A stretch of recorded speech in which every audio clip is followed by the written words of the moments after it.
आत्मीय बंधु एवं भगिनी तथा प्रिय मित्रों, जय सिया राम, जय जय हनुमान। मैं मातृभूमि सेवा संस्था का अंगभूत घटक, एक सदस्य और राष्ट्र निर्माण विद्या निकेतन का राष्ट्रीय निदेशक डॉक्टर R.C. त्रिपुंड आज एक नए विषय पर मेरी राय के साथ आपके समक्ष प्रस्तुत हूं। मेरे आज के पात्र हैं विभीषण। रामायण हो या धर्म हो या राष्ट्र हो, इन सब के बारे में भी मेरी जो राय बनी हुई है वह मेरी राय मेरे पिताजी, जिनको मैं अपना आदर्श मानता हूं, जो मेरे पिता होने के साथ साथ मेरे गुरु भी हैं, ऐसे परम पूज्य श्री राम बहोर चौबे, जिन्हें पूरे क्षेत्र में शास्त्री के नाम से जाना जाता है, मैं उनके प्रति नतमस्तक हूं। उन्हें प्रणाम करते हुए आज विभीषण पर अपने विचार प्रस्तुत करने जा रहा हूं। मैं हूं विभीषण। विभीषण हूं मैं, रामायण का एक प्रमुख पात्र हूं मैं। लंकेश 10 ग्रीव रावण का भाई और अकारण करुणा वरुणालय भक्त वांछा कल्पतरु आनंद कंद सच्चिदानंद मर्यादा पुरुषोत्तम अवधेश राम का भक्त हूं।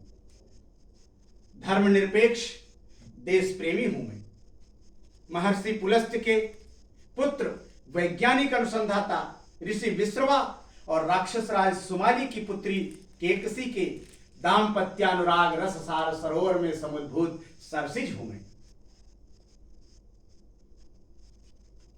आर्य कुलावतंस रक्ष संस्कृति में पला बढ़ा सत्यवादी धर्मात्मा और सनातनी हिंदू हूं मैं। स्वयं श्री राम ने मेरा राज्याभिषेक कर धर्माधिकार और न्यायाधिकार देकर के सम्मानित किया है, पर दुर्भाग्य इतने महान विशेषणों, इतने श्रेष्ठ संबोधनों के बावजूद कुछ लोगों ने मुझे निंदित मान करके मेरा दुष्प्रचार किया समाज में और मुझे इंगित कर लोकोक्ति बना दी।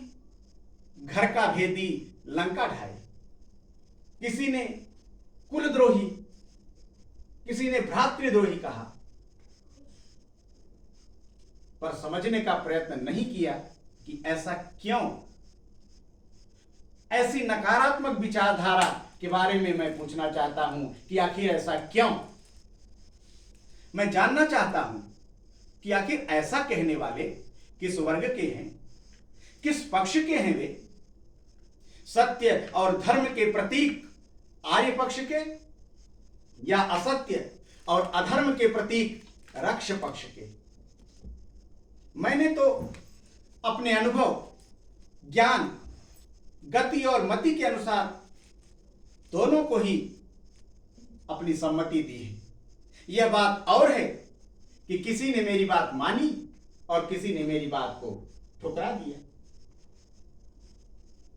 तो मैं कैसे हो गया कुलद्रोही? मैंने तो धर्म के लिए काम किया, सत्य के लिए काम किया, न्याय के लिए काम किया, और नहीं तो एक भक्त के नाते मैंने काम किया। रामायण समझ में आएगी या नहीं, पर रामचरितमानस तो आप सबकी समझ में अवश्य ही आएगी। इसलिए मैं उसी का उदाहरण और उसी का प्रमाण देता हूं। शिव जी ने स्वयं उमा से कहा है, उमा संत कई इहै बड़ाई, मंद करत जो करई भलाई।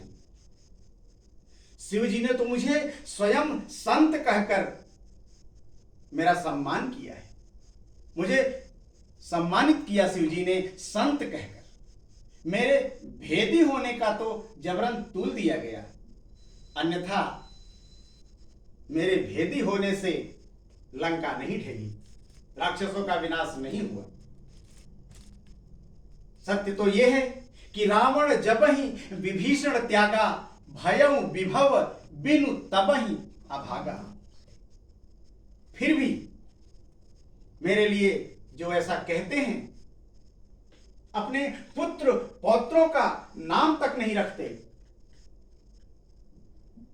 हालांकि वे स्वतंत्र हैं, पर मुझ पर कलंक लगाकर अपने ज्ञान की श्लाघा करने वाले क्या राम से भी श्रेष्ठ हैं?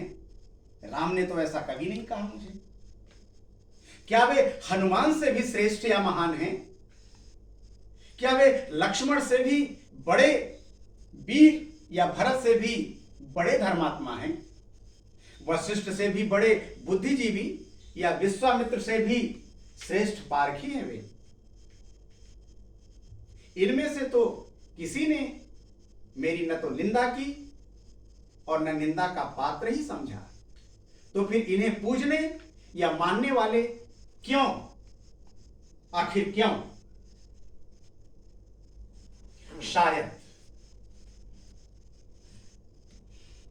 शायद दुराचारी के पक्षधर कुंभकर्ण, निरंकुश कुंभकर्ण, मदोन्मत्त मेघनाथ या राजमद में चूर विधर्मी लंकेश रावण ने ऐसा कहा होगा, या उसके पक्षधर उसके मित्रों ने ऐसा कहा होगा। पर मैं पूछना चाहता हूं आज के तथाकथित बुद्धिजीवी समाज से कि मेरे लिए देशद्रोही, कुलघाती का या घर का भेदी लंका ढाए का विशेषण, यह संबोधन क्या सच में सद्बुद्धि और ज्ञान की उपज है, या किसी ने अपनी सोची समझी चाल के तहत षड्यंत्र पूर्वक ऐसा दुष्प्रचारित किया? यह दुष्प्रचार धर्म को तिरोहित करने के लिए है या संस्कृति को बददलित करने के लिए? यह आप विद्वानों में शोध का विषय है। आखिर क्यों ऐसा जनपवाद मेरे बारे में फैला दिया गया? इसलिए हे जनता जनार्दन, इतने युगों के बाद ही सही, पर मुझे न्याय चाहिए, न्याय चाहिए मुझे। मैंने तो वही मार्ग चुना जो मां ने कहा, गुरुदेव ने सुझाया, पूर्वजों ने जैसी प्रेरणा, मित्रों ने जैसी सम्मति और संतों ने जैसा परामर्श दिया है। जाके प्रिय न राम वैदेही, तजिए ताहि कोटि वैरी सम, यद्यपि परम सनेही। जाके प्रिय न राम वैदेही, मैं विभीषण तब तक आपके सामने खड़ा रहूंगा जब तक आप अस कही कीन्हे सि चरण प्रहारा, अनुज गहे पद 12 ही 12, साधु अवज्ञा तुरत भवानी, कर कल्याण अखिल कै हानि। आदि चौपाइयों का मनन चिंतन रामायण व रामचरितमानस को बार बार पढ़ करके आत्मसात नहीं कर लेते।